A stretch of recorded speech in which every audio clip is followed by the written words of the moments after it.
అందరికీ నమస్కారం. ఈ రోజున వైసీపీ ప్రభుత్వాన్ని టిట్కో ఇళ్ల విషయంలో దత్త ప్రభుత్వం దత్త సీఎం అనొచ్చు అనేది నేను ఈ రోజు చెప్తున్నాను.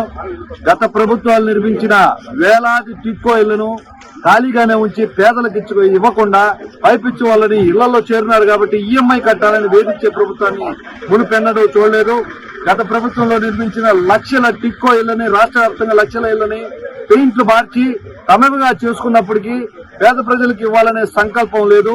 ఈ విషయాన్ని బట్టబయలు చేస్తూ రీసెంట్ గా మన పార్టీలో చేరిన జనసేన నాయకులు షేక్ జానీ బాషా గారు ఈ రోజు వాళ్ళ బాధల్ని, వాళ్ళ కష్టాలని వెలిగట్టేటట్టు ఈ రోజు ఇక్కడ ధర్నా కార్యక్రమం చేయబోతున్నాం. ఇక్కడ భగత్ సింగ్ కాలనీలో కూడా దాదాపుగా 3% ఇంకా పేదలకు పంచకుండా అలాగే ఉన్నాయి. మౌలిక వసతుల కల్పనలో నిర్వీర్యమైంది ప్రభుత్వం అని చెప్పాలి. నగరంలో ఉన్న ప్రజల్ని, పేద ప్రజల్ని 10-20 రెంట్ కట్టుకుని ఉన్న వాళ్ళని తీసుకొచ్చి ఇక్కడ జైల్లో వేసినట్టే ఉంది. సరైన మంచినీటి వసతి లేదు, దుర్గంధం, చెత్త, డ్రైనేజీ వ్యవస్థ బాగలేదు. నీరు వాన పడితే ఇల్లంతా నీళ్లు వచ్చే పరిస్థితి ఉంది. దౌర్భాగ్యమైన జీవితాన్ని గడుపుతున్నారు ఇక్కడ వైసీపీ ప్రభుత్వం. పేదలందరూ కూడా వీళ్ళ బాధలు ఎండగట్టేదాకా ఈ రోజు ఈ కార్యక్రమం చేస్తున్నాం. దాదాపు 1000 మంది పేదలతో మన జనసేన నాయకులు మమేకమై వాళ్ళ బాధలను తెలియజేసే ప్రయత్నం. వీరన్నింటినీ కూడా ప్రభుత్వం కళ్ళ కట్టినట్టు చూసుకొని ఇంకా ఉన్న నెల రోజుల్లో అయినా ఖాళీగా ఉన్నది ఇళ్లను పంచిపెట్టగలిగితే దత్త ప్రభుత్వం అంటారు, లేకపోతే సైకో ప్రభుత్వం, అరాచక ప్రభుత్వంగానే మీరు నిలుచుకోబోతారని నేను మరొకసారి తెలియజేస్తున్నాను. గతంలో బొత్స సత్యనారాయణ కానివ్వండి, అమ్మటి రాంబాబు గారిని నెల్లూరుకు వచ్చినప్పుడు ఆ 10,000 ఇల్లు దసరా లోపల ఇస్తామని చెప్పి కూడా చెప్పారు. అది ఏమాత్రం వాస్తవం ఎత్తైంది? దసరా అంటే పండుగ. వైసీపీ ప్రభుత్వంలో పండుగ అనేది లేదు, దసరా లేదు, సంక్రాంతి లేదు, దీపావళి లేదు. రేపు ప్రజా ప్రభుత్వం స్టార్ట్ అవ్వగానే పేద ప్రజలందరూ కూడా వేడుక చేసుకునే సమయాలు, ఆ తర్వాత వచ్చే ప్రతి పండగ నిజంగా వాళ్ళ జీవితాల్లో వెలుగు నింపే పండుగలు. మేము ప్రభుత్వంలోకి ప్రజాప్రభుత్వం స్థాపించిన తర్వాత వచ్చే దసరాకి ఇస్తానని చెప్పుకుంటారు. ప్రజలకందరికి కళ్ళబొల్లి మాటలు చెప్పడం తప్పిస్తే ప్రజల కష్టాలు తీర్చే ప్రభుత్వం కాదు ఇది. ఎక్కడ కూడా డబ్బులు దండుకోవడం తప్పిస్తే ఇంకా వేరే పని లేదు. ఇక్కడ నిర్మాణంలో, స్థలాల కొనుగోలు విషయంలో, ఆ పెయింట్ విషయంలో డబ్బులు దండుకునేదానికే గానీ పేదలకు న్యాయం చేసే ప్రభుత్వం కాదని మరొకసారి తెలియజేస్తున్నాం. ప్రెసెంట్ ఇప్పుడు మీరు న్యాయం చేయాలని చెప్పేసి కూడా ఒక నిరసన అయితే వ్యక్తం చేస్తున్నారు. న్యాయం చేయకుంటే మీరు ఏం చేస్తారు? ఈ రోజు సాయంత్రం రాష్ట్ర వ్యాప్తంగా ప్రముఖ నాయకులు ఇక్కడికి వచ్చి కూర్చోవడం వల్ల ఈ ప్రభుత్వం సార్వత్రిక ఎన్నికలు ముందున్న నేపథ్యంలో ఎప్పుడో 5 సంవత్సరాల ముందున్న నిర్మించిన ఇళ్లని పూర్తయిన ఇళ్లని ఇవ్వలేకపోయారు. దాన్ని కళ్ళకు కట్టినట్టు చూపిస్తున్నాం.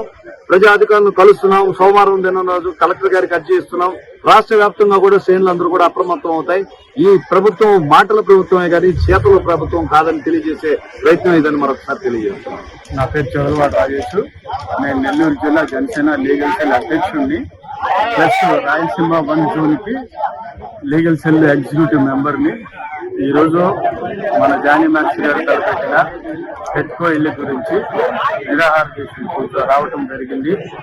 ఈరోజు ఎన్నో ఇళ్లు కూడా కట్టి కూడా ఉపయోగం లేకుండా పోవటం చాలా దురదృష్టకరం. దీని మీద మన జానీ మాస్టర్ గారు 2 రోజుల క్రితమే ప్రెస్ కాన్ఫరెన్స్ లో చెప్పున్నారు. ఈరోజు 1000 మంది ర్యాలీతో నిరాహార దీక్ష కూర్చుంటామని చెప్తున్నారు. అదేవిధంగా చెప్పిన విధంగా ఈరోజు విస్తృతమైన జనాభాతో, విస్తృతమైన ప్రజలతో జానీ మాస్టర్ గారు ర్యాలీతో వస్తున్నారు కన్నా బ్రిడ్జి దాటి. ఆయన చెప్పిన విధంగా ఇక్కడ కూర్చొని ధర్నా చేసి ఇక్కడ ఉన్న వాటన్నిటికీ న్యాయం చేకూరుస్తారని ఈ సభాముఖంగా తెలియజేస్తారు. గతంలో ప్రభుత్వాలు దసరా అయిపోయింది, సంక్రాంతి అయిపోయింది, ఇస్తామని చెప్పేసి కూడా చెప్పారు. ఇచ్చారా? ఎక్కడిచ్చారు? ఇవ్వలేదు కదా, ఎక్కడా ఇవ్వలేదు. ఇది ఇస్తామంటున్నారని కానీ కేవలం ఎలక్షన్ కూడా వచ్చేంత వరకు ఈ విధంగా సాక్షాత్ చేసి తర్వాత ఇవ్వకుండా ఉండటం కోసం ఇది చేస్తున్నారు. కేవలం ఇది ప్రజల్ని మబ్బు పెట్టడం కోసం ఆపుతున్న చర్య గాని ఇక్కడ ఏమి వీళ్ళు ఇచ్చేది లేదు, ఏం లేదు. కేవలం ప్రజల్ని ఆశ పెట్టి వాళ్ళు ఇస్తామని చెప్పి ఇవ్వకుండా చేస్తున్నారు. అందుకనే కదా దీని మీద జానీ మాస్టర్ గారు నిరాహార దీక్ష కూర్చోవడం జరుగుతుంది. దీనివల్లే ప్రెసెంట్ ఇక్కడ కొంతమంది నివాసం ఉన్నట్టున్నారు. అయితే ఎలాంటి పరిస్థితి ఉంది? ఏ విధమైన వసతులు లేవు. ఇక్కడ రేత్రిపూట చాలా భయంకరమైన వాతావరణం. ఈ చోటు ట్రాన్స్పోర్టింగ్ తక్కువ ఉంది. ప్లస్ పేరుకి మమ అనిపించుకోవడం కోసం ఒక 4 చేర్చడం జరిగిందే గాని ఇక్కడ ఏ విధమైన వసతులు లేవు, సౌకర్యాలు లేవు. కేవలం నలుగురు ముగ్గురు చేర్పించి ఇక్కడ చేరారు, మేము ఇచ్చాము అనిపించుకుంటానికి మాత్రమే, పేరుకి మాత్రమే వాళ్ళని జాయిన్ చేయించారు. అది కూడా వాళ్ళ మనుషులు. ఏంది ఈ రోజు నిరాహార దీక్ష చేస్తున్నారు? చంద్రబాబు నాయుడు హయాంలో ఇచ్చినారు. ఇప్పటికీ ఇళ్లలో చేరేదానికి అవస్థ సదుపాయాలు లేవు. చూస్తే ఆయన రంగులు, ఆయన వ్యవహారం ఇప్పటికి తాళాలు ఇచ్చింది లేదు. వచ్చి అక్కడ చేరే దాఖలలో అయితే ఇస్తున్నారు జనాలు. వాళ్ళకి అన్ని ఆ సదుపాయాలు ఏర్పాటు చేసి జనాలు వచ్చి అక్కడ ఉండాలి అనేసి నిబంధనలు లేకుండా ఏదో పట్టాలు అవి ఇవి రిజిస్ట్రేషన్లు, అది ఇంకా చెప్పాలంటే వేరే వేరే చాలా మాటలు వస్తున్నాయి. చెప్పుకుంటా పోతే చాటు భారతం అవుతుంది ఆయన విషయాలన్నీ. ఈ ఇల్లుకి అయితే చంద్రబాబు నాయుడు హయాంలో ఇస్తే ఇప్పటికి తాళాలు ఇచ్చేదానికి వ్యవస్థ ఏం కాలే. రేపు మొక్క దిగిపోతున్నాడు కూడా, అయినా ఇప్పటికీ అది అందుబాటులోకి రాదు. దసరాకి ఇస్తామని చెప్పారు కదా, ఇవ్వలేదా? ఇవ్వలేదు కాబట్టి పేదలంతా పేదలు కూడా బయట రోడ్లలో పడిపోయి అన్ని బయటపడి ఉన్నారు. కాబట్టి ఈ రోజు ఈ నిరసన చెప్పండి. అందులో తర్వాత ఏంటంటే ఉన్న వాళ్ళకే ఇస్తున్నారు. ఇప్పుడు జగనన్న ప్లాట్ఫామ్ లేని వాళ్ళకి అనేది ఏం లేదు, ఉన్న వాళ్ళకే ఇస్తున్నారు. లేని వాళ్ళు కూడా కార్డులు కొట్టేసి ఉన్న వాళ్ళే ఇచ్చుకొని వాళ్ళు వేరే విధంగా వాళ్ళు అమ్ముకొని వాళ్ళు ఇది చేసుకుంటున్నారు. ఒక్కరు కూడా అపార్ట్మెంట్ లో ఉన్న వాళ్ళు ఒక్కరు కూడా సొంతంగా వాళ్ళు ఉన్నోళ్ళు కాదు, వాళ్ళు నికరంగా వాళ్ళు కొనుక్కొని తీసుకొని వచ్చిందేని. అలాగా చేస్తే అలాగా లేని వాళ్ళ పరిస్థితి ఏంటి అనే ఒకటే మా బాధ, ఇంకేం లేదు. చాలా ఇబ్బంది పడుతున్నారని చెప్పి ఇబ్బంది, భయంకరమైన ఇబ్బంది ఇది. ఇదనే కాదు, చాలా చాలా చాలా ఇబ్బంది పెడుతున్నారు. ఎలా ఇబ్బంది చేస్తున్నారంటే అలాగే ఇబ్బంది చేస్తున్నారు. ఒక కూటి కోసం అనే చెప్పి ఒక విధంగా వాళ్ళు వెనకడుగు వేసుకుంటున్నారు. ఎవరు మాట్లాడడానికి లేదు. పేదలు మాట్లాడాలంటే రాజకీయాలు ముందుకు రావాలి. రాజకీయాలకు వాళ్ళు ముందుకు రావాలంటే వాళ్ళు తొక్కేస్తున్నారు. అదేమంటే బెదిరింపు కాళ్ళు, బెదిరింపు మాటలు, బెదిరింపు వ్యవహారం చేస్తున్నారు. అట్లానే ఇది జరుగుతానే ఉంది. ఇప్పుడు జానీ మాస్టర్ గారు ఏమంటే దాన్ని వెలుగులో తీసుకొని వచ్చి ముందుకు వచ్చి నేను ఒక నిర్ణయం తీసుకుంటాను అనేసి ఇప్పుడు ఈ నిరసన చేయగలగా జరిగింది. వైసీపీ ఉండే వాళ్ళకి ఉన్నాయి కాబట్టి ఇల్లు వాడితే 3 ఇల్లులు ఉన్నాయి. అసలు లేని అసలు ఇల్లు లేదు. చెత్త గురించి అసలు పట్టించుకోండి. వాటర్ ప్రాబ్లం ఉంది. అసలు మెయిన్ ఏంటంటే వాటర్ ప్రాబ్లం, చెత్త ప్రాబ్లం చాలా ఉంది.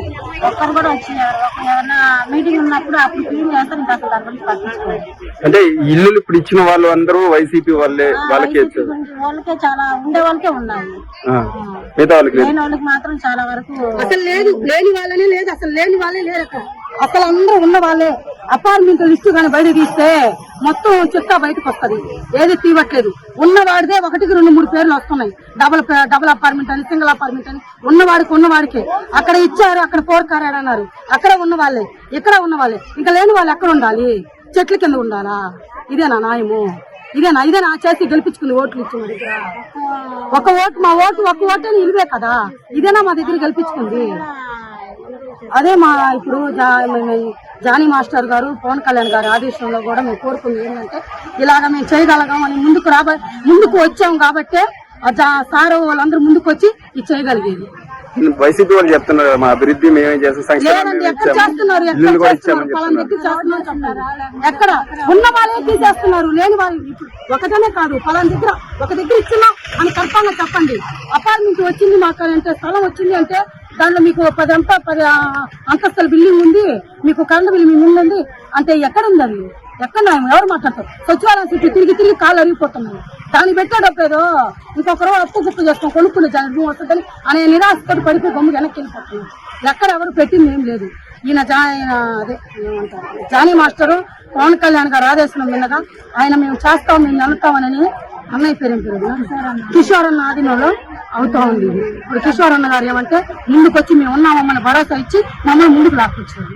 లేకపోతే మేము వెనకే పడిపోయాము. ఇప్పుడు కూడా వెనకే ఉండేట వాళ్ళం, ఇంకా వెనకే ఉంటాం కూడా.